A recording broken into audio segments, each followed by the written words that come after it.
আসসালামু আলাইকুম ভিউয়ার্স, আশা করি সকলে ভালো আছেন, সুস্থ আছেন। তো আজকে আবারও নতুন একটি ভিডিও নিয়ে আসলাম। তো মন্ত্রটি আপনারা থাম্বনেল দেখেই বুঝতে পারছেন যে কি ধরনের বিদ্যা দেওয়া হয়েছে। তো এটি কিন্তু গুরুমুখী স্বয়ংসিদ্ধ বিদ্যা। তো এটি আপনারা অবশ্যই একবার হলেও বিদ্যা দ্বারা কাজ করবেন।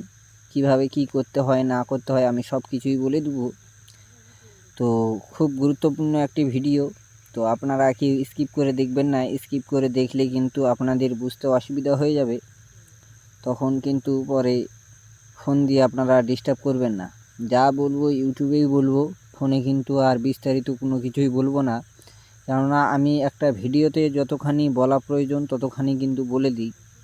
তো যাই হোক, আপনারা কেউ স্কিপ করে দেখবেন না, মনোযোগ সহকারে আপনারা কিন্তু ভিডিওটা দেখবেন। আর ভিডিওটা কার কি কেমন লাগলো মতামত জানাবেন।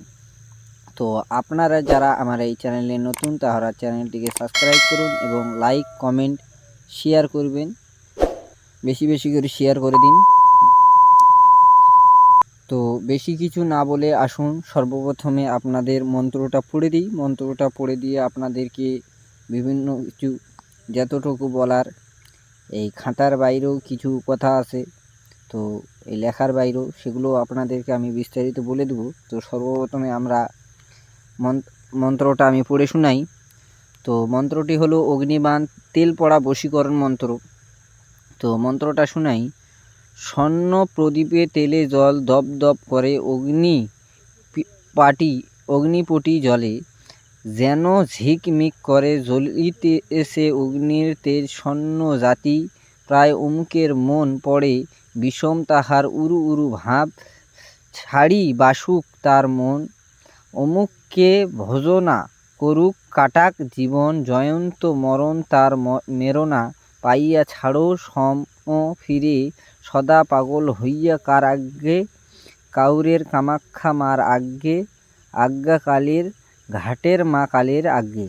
তো আরেকবার পড়ে শোনাই। স্বর্ণ প্রদীপ তেল জলে দপ দপ করে, অগ্নিপাটি জল যেন ঝিকমিক করে, জ্বলিতেছে অগ্নির তেজ স্বর্ণ জাতি, প্রায় অমুকের মন পড়ে বিষম তাহার উরু উরু ভাব, ছাড়ি বাসুক তার মন, অমুককে ভজনা করে কাটাক জীবন, জয়ন্ত মরণ তার মরণা, পাইয়া ছাড়া সম ফিরে সদা পাগল হইয়া কারাগ্যে, কাউরে কামাখ্যা মার আজ্ঞে, কারাগ্যে কালীঘাটের মা কালীর আজ্ঞে। তো নিয়ম: শনি অথবা মঙ্গলবার যাকে বশীভূত করবে তার নাম নিয়ে দোকান থেকে এক নামে একটি প্রদীপ আনবে, তারপর পূর্ব দিকে আসন পেতে সবে তারপর বসবে, তারপর প্রদীপে খানিকটা সরিষার তেল দিবে, তারপর আকন্দ তুলার সলিতা দিয়া জ্বালাবে এবং এই মন্ত্র সলিতার দিকে তাকাইয়া 21 বার এই মন্ত্র পাঠ করবে। এই কাজ 3 দিন ধরে করতে হবে। 3 দিন নেই মেয়ে অথবা ছেলে পাগল হয়ে ছুটে আসবে।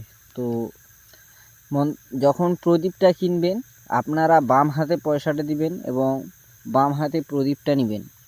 তো যার উদ্দেশ্যে আপনারা বশীকরণটা করবেন সেই মানুষের নিয়ত করে তার নাম নিয়ে কিন্তু এই প্রদীপটা কিনতে হবে। আকন্দ গাছ প্রায় সবাই চেনে, সেই আকন্দ গাছের ফলটায় তুলো হয় পাকলে, সেই তুলা দিয়ে কিন্তু সলিতা বানাতে হবে। তো আপনাদের যাদের বশীকরণ কাজ খুব কম হয় তারা অবশ্যই মন্ত্রগুলো, যে কোনো মন্ত্র আপনারা একটু তেজ বাড়িয়ে নেবেন বা ধার করে নেবেন। এগুলো বিশেষ কিছু প্রক্রিয়া থাকে, অনেকের রোহানি শক্তি কম থাকে বেশি থাকে, তো যাদের কম থাকে তাদের কিছু কিছু কাজে ব্যাঘাত ঘটে। তো অমাবস্যা গ্রহণ চলাকালীন আপনারা মন্ত্রগুলো কিছুটা পাঠ করে নেবেন। তো এগুলো আরও বিভিন্ন প্রক্রিয়া থাকে যেগুলো মনে করেন জানতে হয়, বুঝতে হয়। তো আপনারা এখানেই কিন্তু আমি সব কিছু বলে দিলাম। তো এই তেলের কথায় আসি। সরিষার তেলটা আপনাদেরকে কিন্তু চুরি করে আনতে হবে, ঘানির তেল, যেখানে গরু পাক দিয়ে যেই তেলটা তৈরি করে খাঁটি তেল ঘানি তেল বলে, সেই ঘানি তেলটা কিন্তু আপনাদেরকে 1 ফোঁটা হোক 2 ফোঁটা হোক চুরি করে আনতে হবে। সেই তেলের সঙ্গে সরিষার তেল আপনারা উত্তর মুখ হোক দক্ষিণ মুখ হোক শনিবার মঙ্গলবারে যেই হাট লাগবে প্রথম বহুনির কাস্টমার হয়ে বাম হাতে টাকা দিবে, বাম হাতে কিন্তু তেলটা নেবে এক দামে, যেটা দাম চাইবে সেই দামে কিনে আনবে, তারপর আপনারা কাজটা করুন, অবশ্যই কাজ হবে। তো কাজটি ন্যায় কাজে করবেন, ন্যায় কাজের জন্য আপনাদের কাজ ফলবে, অন্যায় কাজে কিন্তু কাজ ফলবে না। আর অনেকেই কিন্তু আপনারা ফোন করেন, আমি আগেও বলছি এখনও বলছি, আমি কিন্তু যতটুকু শেখাবো ইউটিউবেই শেখাবো, ইউটিউবের বাইরে কিন্তু শেখাবো না। আর যারা একান্তভাবেই আগ্রহী তাদেরকে বলি, একটা ভাই আছে, সেই ভাইয়ের কিন্তু হোয়াটসঅ্যাপ গ্রুপ আছে, আমি অ্যাড করে দিব, কিন্তু পয়সার বিনিময়ে আপনাদেরকে শেখাবে, আগেই বলছি। তারাই কিন্তু ফোন দিবেন যারা শিখতে চান।